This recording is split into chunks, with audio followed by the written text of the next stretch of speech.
ನಮಸ್ಕಾರ ರೀ ಎಲ್ಲರಿಗೂ ಸಾಲೆ ಹೋಮ್ ಮೇಡ್ ರೆಸಿಪಿ ಚಾನಲ್ಗೆ ಸ್ವಾಗತ. ಇವತ್ತಿನ ರೆಸಿಪಿ ಬಂದುಬಿಟ್ಟು ಚಿಕ್ಕವರಿಂದ ಹಿಡಿದು ದೊಡ್ಡವರ ತನಕನೂ ಇಷ್ಟಪಡುವಂತಹ ಕಡಲೆ ಬೀಜದ ಚಿಕ್ಕಿ ಅಥವಾ ಶೇಂಗಾ ಚಿಕ್ಕಿ. ಇದನ್ನು ಹೇಗೆ ಮಾಡೋದನ್ನು ನೋಡೋಣ ಬನ್ನಿ. ನಾನಿಲ್ಲಿ ಮೊದಲೇ ಪ್ಯಾನನ್ನು ಬಿಸಿ ಮಾಡೋಕ್ಕೆ ಇಟ್ಕೊಂಡಿದ್ದೆ. 1 ಬೌಲಷ್ಟು ಶೇಂಗಾವನ್ನು ತೊಗೊಂಡಿನಿ. ಈಗ ಇದನ್ನು ಚೆನ್ನಾಗಿ ಹುರ್ಕೊಂಡು ಬರೋಣ. ಗ್ಯಾಸ್ ಫ್ಲೇಮ್ನ ಮೀಡಿಯಮ್ ಇಟ್ಬಿಟ್ಟು ಇದನ್ನು ಚೆನ್ನಾಗಿ ಕೈ ಬಿಡ್ದಂಗೆ ಹುರ್ಕೋಬೇಕು. ಇದರ ಕಲರ್ ಚೇಂಜ್ ಆಗಬೇಕು, ಅಲ್ಲಿಯ ತನಕ ಇದನ್ನು ಹುರ್ಕೋಬೇಕು. ನೋಡ್ತಾ ಇದ್ದೀರಲ್ಲ, ಇದರ ಕಲರ್ ಚೇಂಜ್ ಆಗಿದೆ ಅಂತ. ಗ್ಯಾಸ್ನ ಫ್ಲೇಮ್ ಬಂದ್ ಮಾಡಿಬಿಟ್ಟು ಇದನ್ನು ತಣ್ಣಗಾಗಕ್ಕೆ ಬಿಟ್ಬಿಡೋಣ. ನೋಡ್ತಾ ಇದ್ದೀರಲ್ಲ ಫ್ರೆಂಡ್ಸ್, ಶೇಂಗಾವು ತಣ್ಣಗಾಗಿದೆ, ಇದರ ಸಿಪ್ಪಿಯು ಕೂಡ ತೆಗೆದಿಟ್ಕೊಂಡಾಗಿದೆ. ಈಗ ಒಂದು ಪ್ಲೇಟ್ಗೆ ನಾವು ತುಪ್ಪವನ್ನು ಸವರ್ಕೊಂಡು ಇಟ್ಕೊಂಡ್ಬಿಡೋಣ.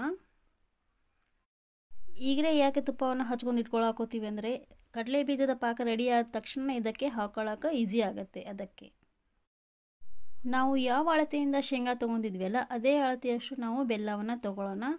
ಈಗ ಇದನ್ನು ಪ್ಯಾನ್ಗೆ ಹಾಕೊಂಡ್ಬಿಟ್ಟು ಪಾಕ ರೆಡಿ ಮಾಡ್ಕೊಳ್ಳೋಣ.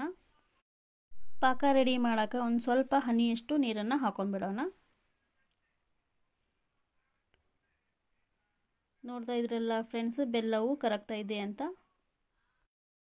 ಜಾಸ್ತಿ ನೀರು ಹಾಕೊಳ್ಳೋಕೆ ಹೋಗಬೇಡಿ, ಇಲ್ಲ ಅಂದರೆ ಪಾಕ ಬೇಗ ಬರಲ್ಲ. ಕೈ ಬಿಡ್ದಂಗೆ ಈ ಬೆಲ್ಲವನ್ನು ಕರಗಿಸ್ಕೋಬೇಕು. ನೋಡ್ತಾ ಇದ್ದೀರಲ್ಲ ಫ್ರೆಂಡ್ಸ್, ಬೆಲ್ಲವು ಸಂಪೂರ್ಣವಾಗಿ ಕರಗಿದೆ ಅಂತ. ಪಾಕ ರೆಡಿ ಆಗಿದೆ ಇಲ್ಲ ಅಂಥೇಳಿ ಚೆಕ್ ಮಾಡೋಕೆ ಒಂದು ಪ್ಲೇಟ್ಗೆ ನೀರು ಹಾಕಿಬಿಟ್ಟು ಈ ಪಾಕವನ್ನು ಇದಕ್ಕೆ ಹಾಕೊಳ್ಳೋಣ. ನೋಡ್ತಾ ಇದ್ದೀರಲ್ಲ ಫ್ರೆಂಡ್ಸ್, ಇನ್ನೂ ಪಾಕ ಬಂದಿಲ್ಲ. ಈ ಶೇಂಗಾ ಚಿಕ್ಕಿಗೆ ಪಾಕ ಗಟ್ಟಿಯಾಗಿ ಬರಬೇಕು, ಅಲ್ಲಿಯ ತನಕ ಇದನ್ನು ಕುದಿಸ್ಕೋಬೇಕು. ಪಾಕ ಬಂದಿದೆ ಇಲ್ಲ ಅಂಥೇಳಿ ಮತ್ತೊಮ್ಮೆ ಚೆಕ್ ಮಾಡ್ಕೊಳ್ಳೋಣ. ನೋಡಿ ಫ್ರೆಂಡ್ಸ್, ಈ ಪ್ಲೇಟ್ಗೆ ನಾನು ಪಾಕ ಹಾಕಿದೆಲ್ಲ ಈ ರೀತಿ ಉಂಡೆ ಥರ ಆಗಬೇಕು. ನೋಡಿ, ಈ ರೀತಿ ಉಂಡೆ ಥರ ಆಗಿ ಮೇಲ್ಗಡೆಯಿಂದ ಹಿಂಗೆ ಬಿಟ್ಟರೆ ಪಟ್ ಅಂತ ಸೌಂಡ್ ಬರಬೇಕು. ಅಂದಾಗ ಅವಾಗ ನಮ್ಮ ಪಾಕ ರೆಡಿಯಾಗಿದೆ ಅಂತ ಅರ್ಥ. ಪಾಕವು ಬಂದಿದೆ. ಈಗ ಇದಕ್ಕೆ ಮೇಲ್ಗಡೆಯಿಂದ 1 ಸ್ಪೂನಷ್ಟು ತುಪ್ಪವನ್ನು ಹಾಕೊಂಡ್ಬಿಟ್ಟು ಮತ್ತೊಮ್ಮೆ ಚೆನ್ನಾಗಿ ಕೈಯಾಡಿಸ್ಕೊಂಡ್ಬಿಡೋಣ. ಮೊದಲೇ ಹುರಿದು ಸಿಪ್ಪಿ ತೆಗೆದಿಟ್ಕೊಂಡಂತಹ ಶೇಂಗಾವನ್ನು ಇದಕ್ಕೆ ಹಾಕೊಳ್ಳೋಣ. ಕೈ ಬಿಡ್ದಂಗೆ ಲಘು ಲಘುನ ಕೈಯಾಡಿಸ್ಕೋಬೇಕು, ಇಲ್ಲಾಂದರೆ ಪಾಕ ಗಟ್ಟಿಯಾಗಿಬಿಡತ್ತೆ. ನೋಡ್ತಾ ಇದ್ದೀರಲ್ಲ, ಈಗ ಇದು ರೆಡಿಯಾಗಿದೆ.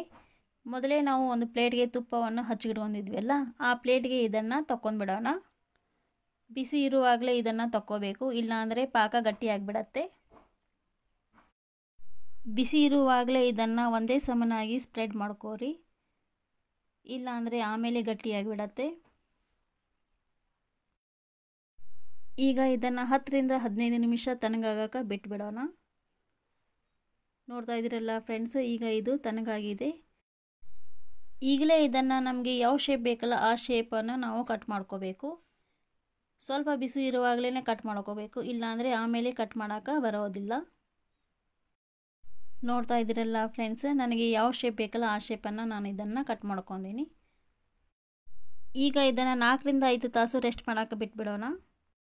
ಸೊ ಫ್ರೆಂಡ್ಸ್, ಈ ವಿಡಿಯೋ ನಿಮಗೆ ಇಷ್ಟ ಆದರೆ ಪ್ಲೀಸ್ ಮರೆಯದೆ ಲೈಕ್ ಮಾಡಿ, ಶೇರ್ ಮಾಡಿ. ಹಾಗೆ ಫಸ್ಟ್ ಟೈಮ್ ವಿಡಿಯೋ ನೋಡ್ತಾ ಇದ್ದರೆ ಇನ್ನೂ ನನ್ನ ಚಾನಲ್ ಸಬ್ಸ್ಕ್ರೈಬ್ ಮಾಡಿಲ್ಲ ಅಂದರೆ ಸಬ್ಸ್ಕ್ರೈಬ್ ಮಾಡ್ಕೋರಿ. ಸಬ್ಸ್ಕ್ರೈಬ್ ಮಾಡಿಕೊಳ್ಳಿ, ಅದರ ಪಕ್ಕದಲ್ಲಿರುವ ಬೆಲ್ ಐಕಾನ್ ಸಹ ಆಲ್ ಆಪ್ಷನ್ ಸೆಲೆಕ್ಟ್ ಮಾಡಿ. ಇದರಿಂದ ನಾವು ಹಾಕೋ ವಿಡಿಯೋ ಹೊಸ ನೋಟಿಫಿಕೇಷನ್ ಮುಂಚೆ ಬರುತ್ತೆ.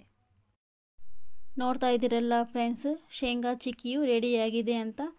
ಈಗ ಇದನ್ನು ಒಂದು ಪ್ಲೇಟ್ಗೆ ಸರ್ವ್ ಮಾಡ್ಕೊಂಡ್ಬಿಡೋಣ.